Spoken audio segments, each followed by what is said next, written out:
కోరికలు తీర్చే కల్పవల్లి కొత్తమ్మ తల్లి గురించి తెలుసుకుందాం. మన తెలుగు రాష్ట్రాల్లో వివిధ ఉత్సవాలు, జాతరలు జరుగుతూ ఉంటాయి. అవి ఆయా ప్రాంత ప్రజల చరిత్ర, సంస్కృతి, వారసత్వ సంపదకు సజీవ సాక్ష్యాలుగా నిలుస్తున్నాయి. అంతేకాకుండా విభిన్న అలవాట్లు, సాంప్రదాయాలు, ఆచార వ్యవహారాలు ప్రజల మధ్య ఐకమత్యాన్ని నెలకొల్పుతుంటాయి. మన దేశ మూలభావం భిన్నత్వంలో ఏకత్వం. ఈ భావాన్ని పెంపొందించే విశిష్ట పండుగల్లో ఒకటి ఉత్తరాంధ్రుల ఆరాధ్య దైవం కోటబొమ్మలి కొత్తమ్మ తల్లి జాతర. అసలు ఈ జాతరలు ఎందుకు చేస్తారు అంటే గ్రామస్తులను చల్లగా చూస్తూ, అంటువ్యాధుల నుండి రక్షిస్తూ, పంటలను పచ్చగా ఉండేలా చూస్తూ, గ్రామాన్ని దుష్ట శక్తుల నుండి రక్షిస్తూ, గ్రామ పొలిమేరలో సదా కాపు కాస్తుండే దేవతగా గ్రామ దేవతని కొలుస్తారు. ప్రాచీన కాలంలో కుటుంబ సభ్యులందరూ ఎక్కడో ప్రసిద్ధ పుణ్యక్షేత్రాల్లో ఉన్న అమ్మవారిని దర్శించుకోవడం కుదరకపోవచ్చు. ఇలా వెళ్ళలేని సందర్భాల్లో అమ్మ దర్శించుకోలేకపోయామే అని నిరాశ పొందకుండా ఉండేందుకు ఎక్కడో ఉన్న తల్లిని ఇక్కడ దర్శించుకున్నా అని తృప్తిని పొందేందుకు గ్రామ దేవత వ్యవస్థని ఏర్పాటు చేశారు. మన కోటబొమ్మాలి కొత్తమ్మ తల్లి చరిత్రలోకి వెళ్తే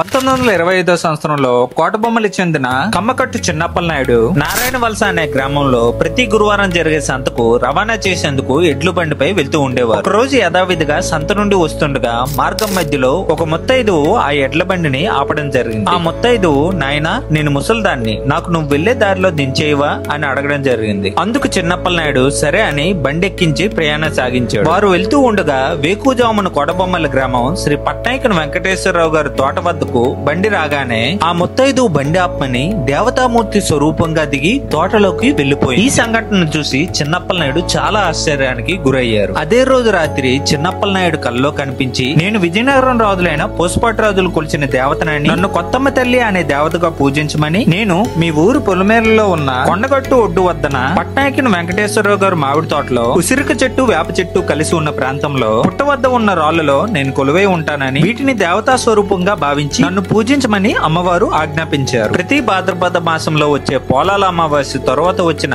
మంగళ, బుధ వారాల్లో నీ ఇంటి వద్ద పూజించి గురువారం నాడు జాతర జరిపించమని, జంగిడి పెట్టి పూజించమని, ఆ జంగిడిని గ్రామస్తుల సహకారంతో ఊరంతా నృత్య వాయిద్యాలతో ఊరేగింపు చేసి ఆ జంగిడిని నేను వెలిసిన ప్రాంతంలో దించి ముర్రాటలు, జంతుబలిని సమర్పించి నన్ను శాంతింపజేయాలి అని చిన్నప్పల నాయుడు కల్లోకి వచ్చి అమ్మవారు ఆజ్ఞాపించారు. 1925 సంవత్సరంలో మొదలైన ఈ ఆచరణ నేటికి 99 సంవత్సరాలుగా కొనసాగుతూ ఉంది. ప్రతి సంవత్సరం ఈ ఉత్సవాల్ని మన శ్రీకాకుళం జిల్లాలోనే అతిపెద్ద ఉత్సవంగా కన్నుల పండుగగా నిర్వహిస్తారు. గ్రామీణ స్థాయి క్రీడాకారులను ప్రోత్సహించడానికి కబడ్డీ పోటీలు, సంగడి ఎత్తుల పోటీలు, మరెన్నో సాంస్కృతిక కార్యక్రమాలతో అంగరంగ వైభవంగా నిర్వహిస్తారు. 2024 సంవత్సరంలో రాష్ట్ర మంత్రివర్యులు కింగిరావు అచ్చెన్నాయుడు గారి ప్రోద్బలంతో ఈ పండుగని రాష్ట్ర పండుగగా గుర్తించారు. ఈ జాతర మహోత్సవానికి ఉత్తరాంధ్ర జిల్లాల నుండే కాకుండా ఒడిశా, ఛత్తీస్గఢ్, జార్ఖండ్ రాష్ట్రాల నుంచి కూడా పెద్ద ఎత్తున భక్తులు ఈ మహిమాన్వితమైన అమ్మవారిని కోరిన కోరికలు నెరవేర్చే అమ్మగా, ఉత్తరాంధ్ర ఆరాధ్యంగా భక్తులు వచ్చి దర్శనం చేసుకుంటారు. చివరగా ఈ జాతరలు ప్రజలను ఒక్కటిగా చేసి